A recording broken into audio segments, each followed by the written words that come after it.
Detroit, 1987.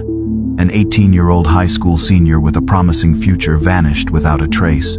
Her father, a respected man in the community, claimed she had run off in disgrace, a story the police quickly accepted.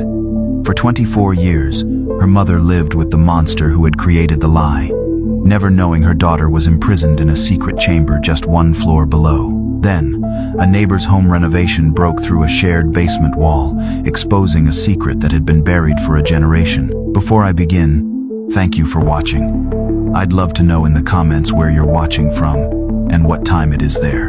It means a lot to know you're here, sharing these stories with me. We're in this together.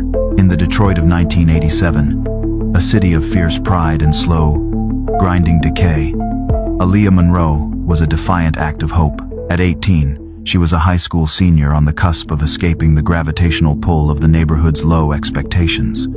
Her mind was a sharp, brilliant thing, and her ambition was a quiet, steady flame that the city's cold winds could not extinguish. While her classmates dreamed of graduation parties and summer jobs, Aaliyah dreamed of anatomy textbooks and clinical rotations. Her acceptance letter to the nursing program at Wayne State University wasn't just a piece of paper.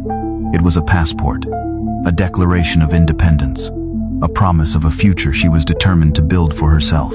Her world was a small, tightly wound universe, dominated by the two opposing forces that lived with her in their modest bungalow. Her mother, Renee, was a force of gentle, unwavering love. A woman who worked long, hard hours at a local bakery, her hands perpetually dusted with flour, her spirit one of quiet encouragement. She was Aaliyah's confidant, her ally, the soft place in a world that was often hard. The hard place was her father. Thomas Monroe was a man carved from granite, a foreman at the Ford River Rouge complex, a place of fire, steel, and unquestioned authority. He brought the rigid, hierarchical world of the factory home with him. His house was not a home, it was a tightly run ship, and he was its unquestioned captain.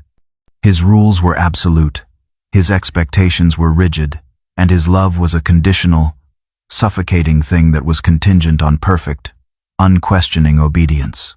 He was a man who was respected in the neighborhood for his work ethic and his no-nonsense demeanor, but he was feared within the four walls of his own home.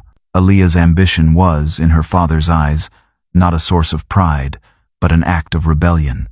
He saw her desire for a college education, for a life beyond the neighborhood, as a direct, personal rejection of him, of the world he had built and the values he held sacred.